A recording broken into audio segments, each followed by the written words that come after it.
Hey, Jessica, what's up? Hey, Dr. John. Thanks for taking my call. Of course. Thank you for calling. What's going on? I'm super nervous. Oh, don't be nervous. Don't be nervous. What's your favorite concert you ever been to? My favorite country? Concert. Oh, concert. Oh my gosh, you're putting me on the spot. I can't remember right now. What's your favorite song? My favorite song? You're putting me on the spot again. All right, I don't know. here's a very morbid question. What song do you want to make sure they play at your funeral? Oh gosh. I'll tell you what I don't want them to play at my funeral. Okay. Cardi B. Anything Cardi B. Please don't do it. Oh, Please man. don't. I will roll over in the casket. I was going to say, Who Let the Dogs Out? I don't want that played at my funeral. I want the last song they play at my funeral. It's actually in my will. I want it to be Piano Man by Billy Joel. I want everybody singing out into the parking lot. I think that'd be great. Oh, there you go. All right. Okay, so now we're best friends. All right, so what's going on in your world? Okay. So my question is, how can I become a happier stay-at-home mom? I want to be here with my kids, but I don't. And it's just really tough, every day when I'm like, okay, tomorrow, it's the end of the day. And I'm like, all right, tomorrow we're going to get to do this all over again. And, every day, forever and ever. And it makes me so frustrated. And it's just creating problems for me, definitely in my marriage, but then also with my family. And when I say my family, I mean my parents and my husband's parents. And when I say creating problems, I think it's more one-sided. I don't even think they're giving it a second thought or they even know that I'm upset by this. But, it's definitely causing me some grief. And I can tell you more about that or however you want to start. I'm trying to think of the right way to ask the question I want to ask you. Okay.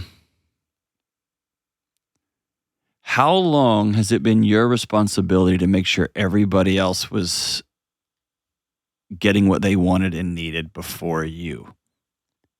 I guess even when I was a child, I'm a people pleaser. I know that. Where did that come from? What are the seeds of that? I think it's growing up, my mom was always really frustrated and angry. Now she's told me, she just felt stuck and she was unhappy and stuff. And so she was just always really upset. And so when I would come home, from school or whatever, and I'd walk in the house and I'd think, okay, let's see how she's feeling today. And if she's feeling good, it's going to be a good day. If she's not feeling good, I better go to my room or just go back outside and go play. Can I stop you real quick? Yeah. It's not supposed to be like that. Yeah. In a perfect world, a dad or a mom is supposed to be happy to see their kid. Mm-hmm.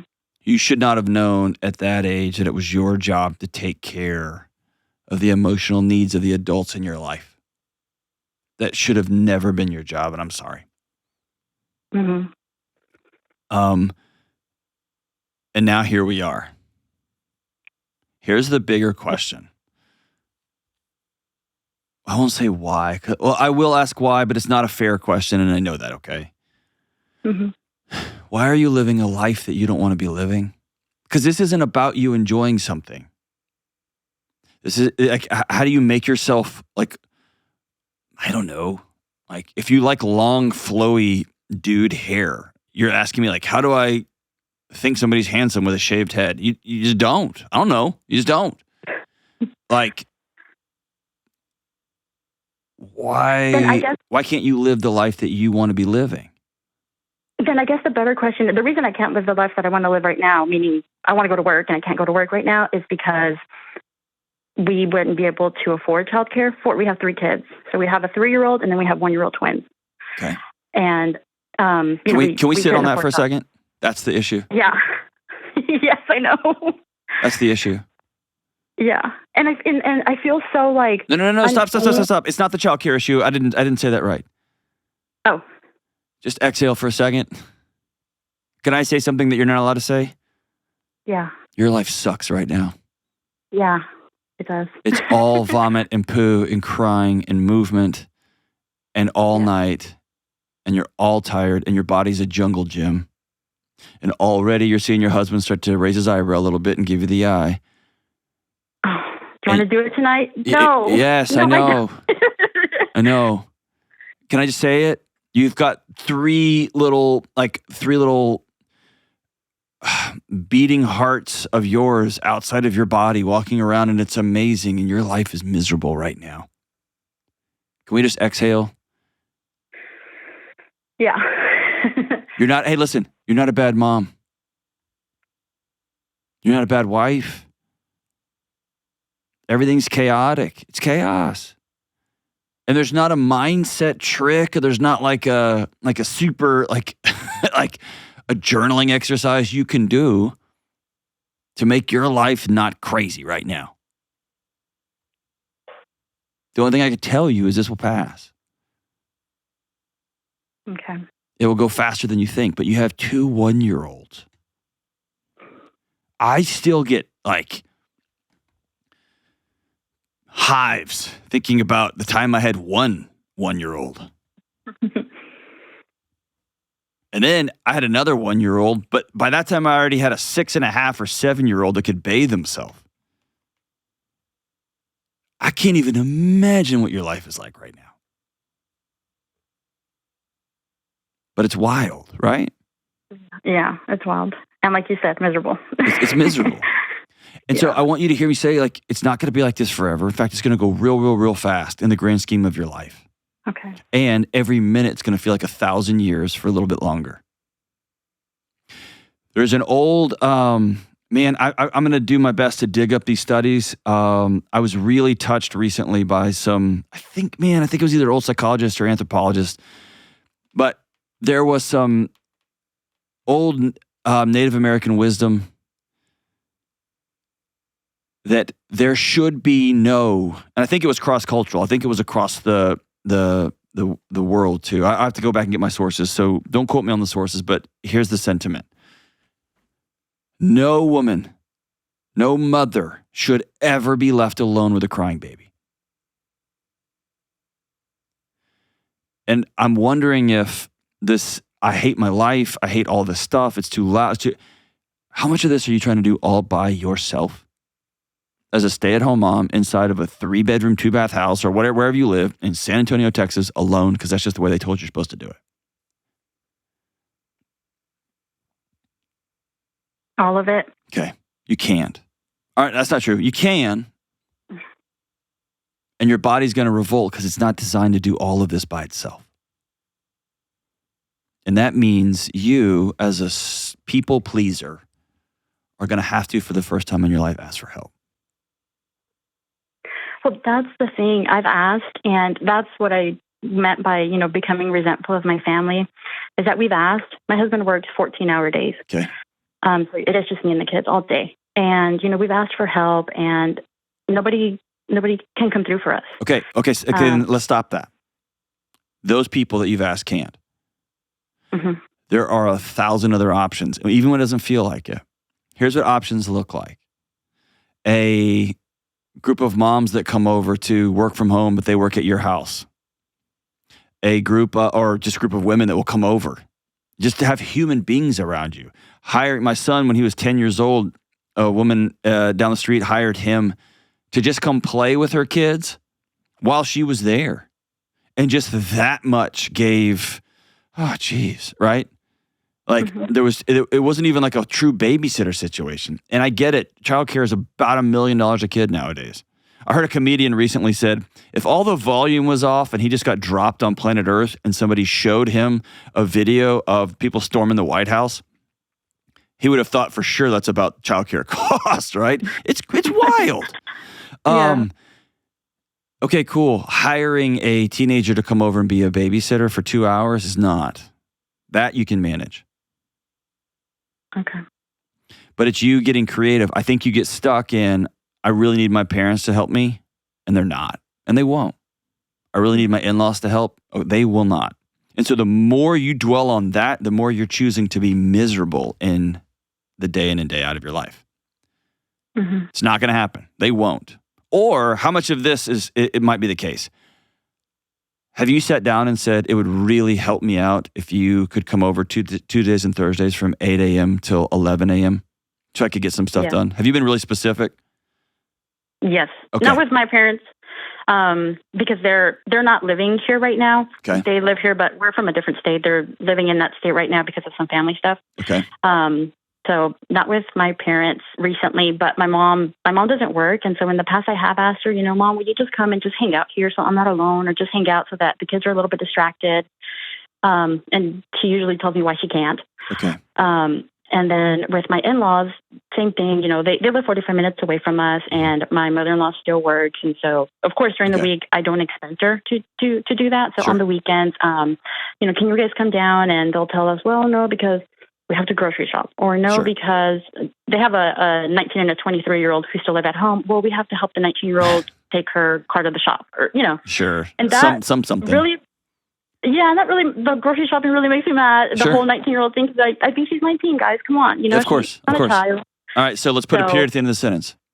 They told you no, we are not interested in helping, and that hurts. And dwelling on that doesn't solve the problem that you need some help. Mm-hmm. Do you have some women just a gang of women who are your friends? Not really. I have some girlfriends, but they don't have kids. Okay. Or they have kids and they're equally as busy, or, they work, their kids are in daycare, things like that. Here's what I found. That everyone thinks everyone else is super busy. Mm-hmm. And underneath all of that, everybody's walking through life thinking they're a burden. Mm-hmm. And these entire industries cater to this idea that we all think we're suddenly burdensome. I guarantee if you've got friends in sending their kids to childcare, if you sat down and said, hey, I think I've got a plan for how we could do a swap and save everybody $1 billion in childcare costs, would you be interested in figuring that out? They might tell you no, but they might tell you, good God, yes, that'd be amazing. Mm-hmm. But underneath all of that, you're not a burden to ask somebody. Even if you said, hey, could you just guys come over? I know you don't have kids. I need human interaction. We all come over. I'll make breakfast. I just need coffee with people my age. Good gosh. What a gift that would be if y'all could come over. Or being specific, not just, hey, could you come over? But I really like conversations with you and I need them right now because I'm going crazy. And give people a chance to tell you no. Okay. But I want you to begin to make that a high priority. Where are pockets or moments or time when I could have adult interaction? Is it going to be perfect? No. Is it going to be night out? No. Is it going to be what? No. You're in a season. You have a 3-year-old and twin 1-year-olds. Life is a human hurricane, right? Mm-hmm. Okay. You're not crazy. And you're not a bad mom for wishing this all away. Okay. And you keep getting up and going again and again, right? Mm-hmm. Okay. Also, have you done the math on childcare? I know I'm making jokes about it, but. No, yeah, we have. Okay. So I went back to when my oldest, my 3-year-old, I went back to work when she was 6 weeks old. Okay. And a family member was watching her back then. So we didn't pay quite as much as if we would have had her like in a daycare center. And then that person couldn't watch her anymore. And so we were going to go ahead and put her into daycare so that I can keep working. And then we found out that we were pregnant, and then we found out that it was twins. And so then, we just thought, and we did look into it. Most places couldn't even take the twins together.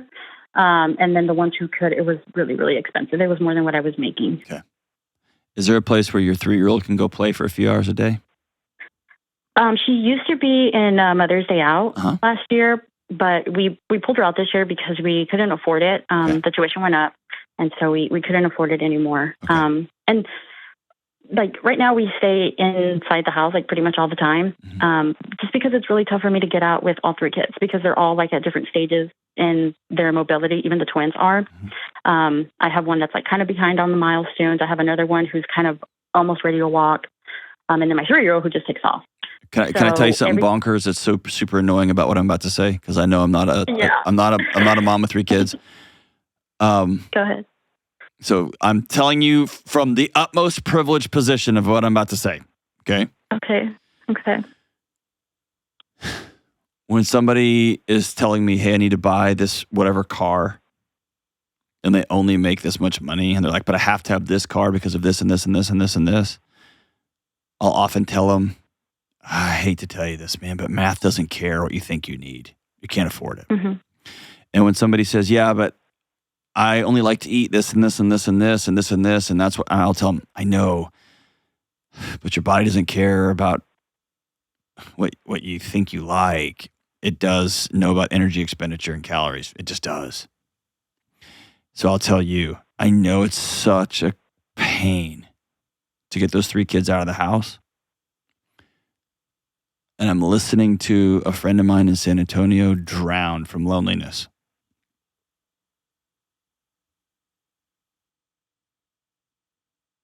I'm just listening to it.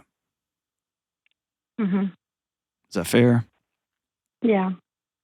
So my challenge to you is there a park? Is there a place? And I don't know what you got in San Antonio. And by the way, it's 1 billion degrees outside. So I know it's not easy, especially in the summer months. But as we head into the fall, if there was a place where you could just make eye contact with other adults. And yes, you're not going to go there to rest. You're going to go there and you're going to be running around all over the place. But it's a novelty and it's different and it's fatiguing on the kids and it gives you a different environment. It gives them a different environment. The novelty and the stimulation and the whew, and just seeing another parent or 2 or 3 or 5 and you can go, oh God, you too, right? Yeah. And maybe that's where your friends can meet you. Maybe that's where somebody can just have a conversation with you. And I know you're not going to be able to have a great conversation because you're running around up and down. And yeah, I get all that. But I guess the bigger picture is this. What you're doing is it's wearing down your soul. And again, it's just going to be chaotic for a season. I wish it wasn't, but you're going to blink and you're going to have 2 2-year-olds and a 4-year-old. And it's going to be bonkers, but that 4-year-old's going to figure out how to go to the bathroom by themselves. And you're going to feel like you got 5 hours of your day back. And then that 4-year-old's going to turn 4.5 and 5, and they're going to figure out how to take a shower by themselves. And you're going to feel like the most luxurious person on the planet. And then those 1-year-olds are going to become 2-year-olds, and they're going to become 3-year-olds. And then it's going to be more chaotic and more annoying, and also little pockets of peace and little pockets of peace. So I guess the mind shift here is not, how do I just suddenly flip a switch and love all this? It's not. It's chaotic. It's mayhem. The mind shift is, this is going to go by real fast. And every day is going to be a grind. So who can I find to do the grind with? And it's not who I wanted it to be. Okay, I'm going to make peace with that. I'll grieve that. And I'm going to move on because I got to get some help. And my husband's working his freaking butt off 14 hours a day. What an admirable man. Okay, I'm resolved to not do this by myself. That means I might be resolved to have to pile everybody in the car and go to a park or go to a something. I don't know what they got in San Antonio. To a nature preserve. Take them all to the Alamo. That Alamo's seen a lot of chaos. Don't do that. I'm resolved to call a high school kid, to call a middle school kid to come play with my kids. I'm resolved to call some friends. I'm resolved to keep reaching out and trying so I don't have to do all this alone. And I guess ultimately I wanted to leave you with that, Jessica. You're worth not doing all this alone and all this chaos. Thank you for the call. Whew. Your kids are lucky to have you. They're lucky to have you.